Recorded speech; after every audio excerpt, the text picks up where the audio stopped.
une forme d'avak lachon hara, de poussière de lachon hara, donc d'interdit par les sages, peut résulter de l'observance des lois du lachon hara. En disant par exemple qu'on préfère éviter de parler d'une certaine personne pour ne pas en dire du lachon hara, on laisse entendre qu'on sait des choses peu flatteuses sur son compte. Je préfère de ne pas parler d'un tel. Et c'est un commentaire péjoratif et c'est interdit par les sages. Le Rav Ephraim dit dans le Sefer Shmirat HaLashon, au nom du Sefer Ma'alot Amidot, lorsque les mécréants font des bonnes actions, Hachem leur donne leur salaire dans ce monde et réserve leur châtiment dans l'autre monde.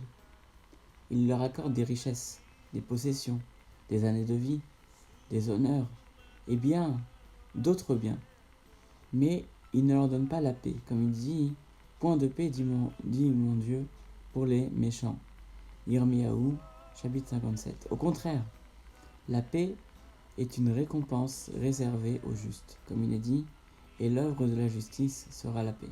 C'est grâce à la paix, à la fraternité, qu'on inspire le désir de se repentir et de se rapprocher d'Hachem, comme il est dit, celui qui crée le fruit des lèvres, paix, paix, pour qui s'est éloigné et pour le plus proche, dit Hachem, et je le guérirai. La paix est précieuse, parce que la Torah parle au pluriel de tous les déplacements, de tous les campements des enfants d'Israël dans le désert. Vaïsaou, ils ont voyagé, et Vaïachanou, ils ont campé, pour faire allusion à leur manque d'unité. Mais lorsque les bénis Israël arrivèrent devant le Sinaï, le mont Sinaï, la Torah dit Vaïchan, Sham Israël.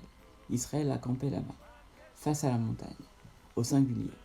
À ce moment, Akadosh Baruch Hu a déclaré « Maintenant, ils peuvent recevoir la Torah.